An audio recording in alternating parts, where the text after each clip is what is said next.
Hello again, I'm glad to be back and I'm here to do a couple tutorials. Tonight I'm going to start with something easy, something that I think you guys should know.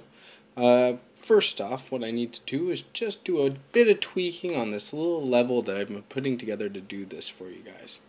So, let's rebuild the geometry, make sure that we have a level that's actually worth having, and rebuild our lights, and not that there are any paths, but there we go. Cool.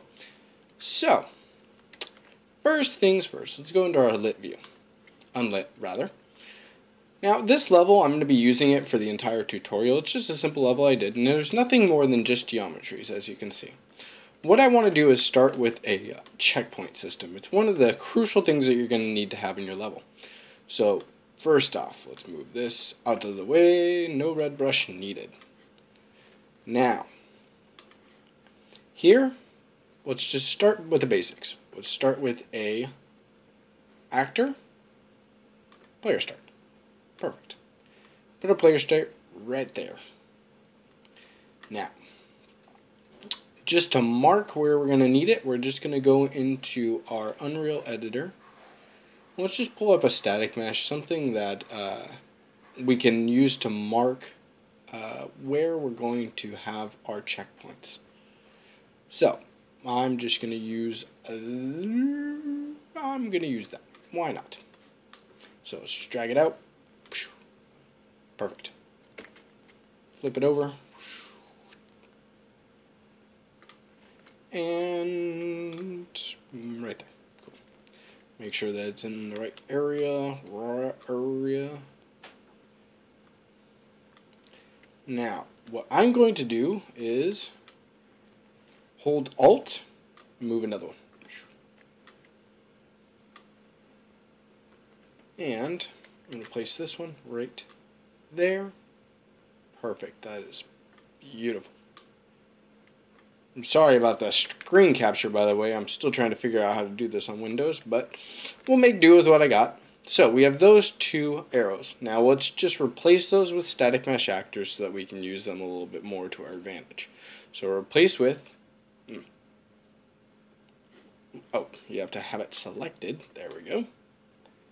Now, replace with static mesh interpret actor. And on this one, same thing. Select, right click, replace with interp actor. Now the only difference between static mesh and interp actor is interp actors can be used in Kismet. So the next thing we're going to do is right here, we're just going to add actor, player start. Now, first off, I do not like the fact that it's under local. I don't know why it does that, but we'll make do. So my player starts right there, and it's perfect. Beautiful. I'm going to rotate it so that you're pointing in the right direction. And what I'm going to do is also place a trigger. So let's add actor, trigger. Beautiful. It's just so beautiful.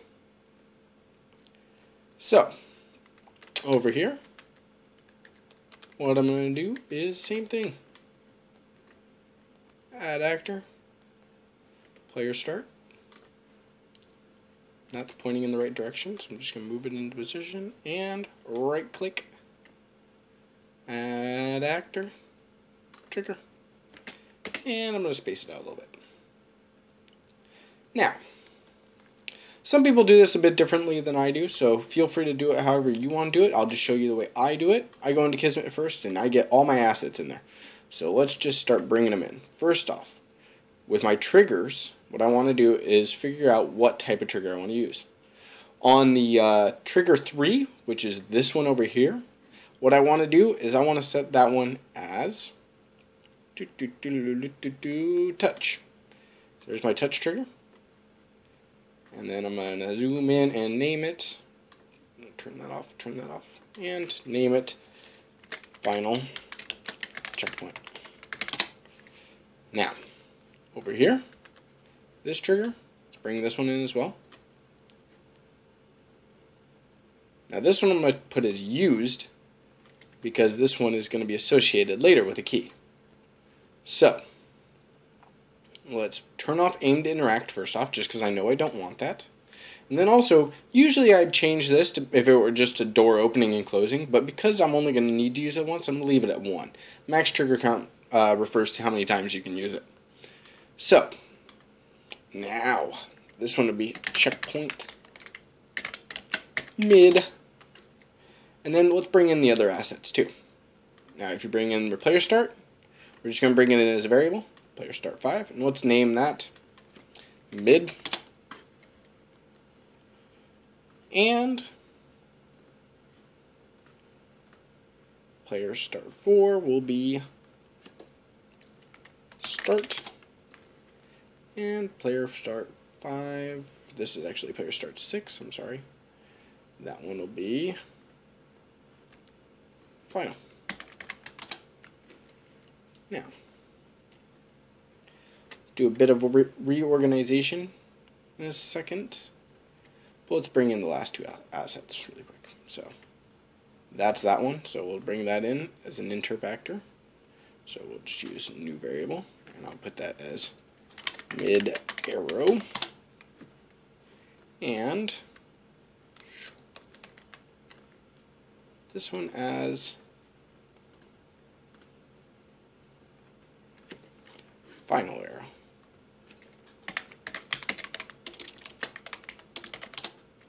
Beautiful. So, okay. Now, everything looks good. We're good to go. I will tell you that we are missing one step in this equation, and that is if you double click on one of these player starts, which on the first one you don't need to, but on all checkpoints you need to turn off primary start. The reason why is because it will refer to that as a primary starting point instead of just being a secondary starting point. So again, on this one, I'm going to do the same thing. Start. And we're good to go. Now, let's go figure out our Kismet really quick. Now, we have our two triggers here, and we know what each of them is going to do. So, we have our start and our mid. And we know we have to do something with both of these, as well as something with our midpoint arrow. What we're going to do is we're going to go into new action, toggle, and toggle. Now, what I wanted to do as soon as I touch this trigger, or use this trigger rather, is I want it to turn off my start. So what we're going to do is go from use to turn off and target to start. Next, I'm just going to copy and paste another one. Let's break that connection. Hold Alt, break, and let's bring this one down. I'm going to copy this one too so that it doesn't come with a connection.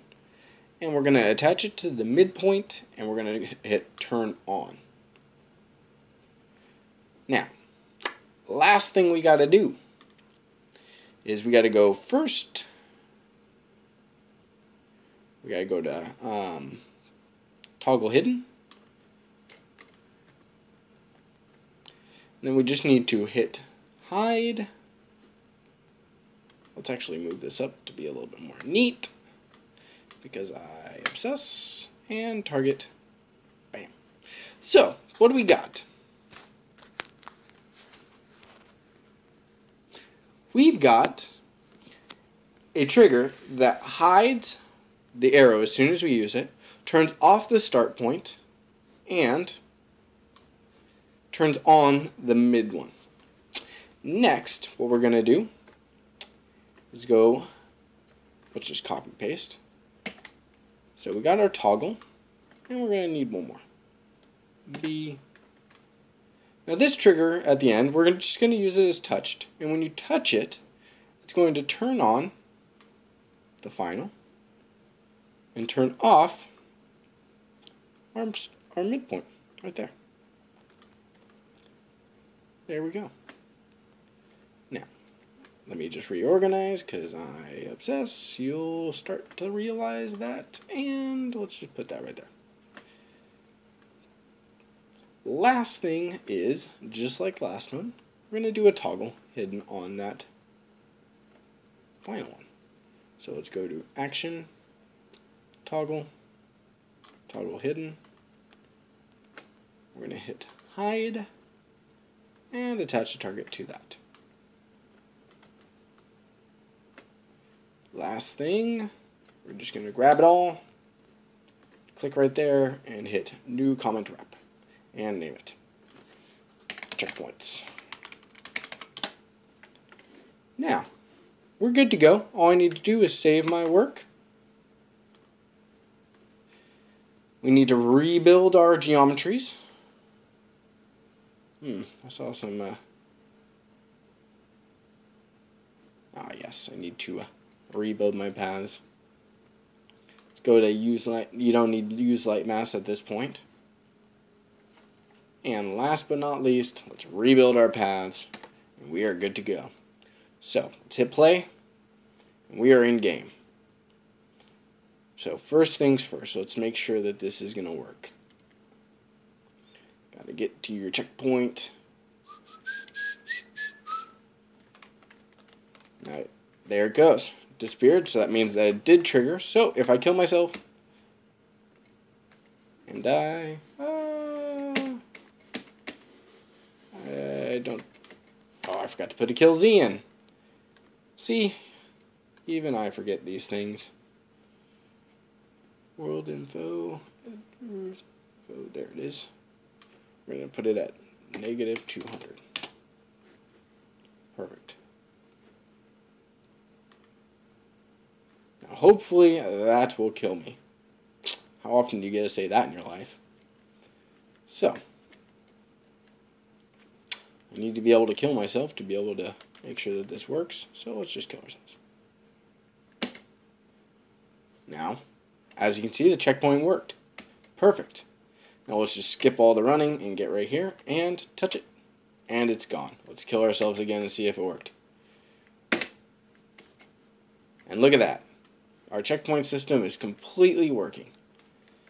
So, you now know how to set up a checkpoint system. Not only that, you know how to use triggers and player starts. So you're good to go. You let us know, or let me know, what else I can do to help you guys out. Because if there's anything else that you want to learn about UDK, if I don't know, I will learn it and I will teach it to you. Hopefully soon I'll be starting some scripting programs and such.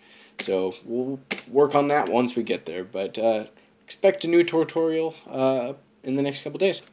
Thanks guys for coming. I'll talk to you soon. Remember to hit that subscribe button and hit the like button.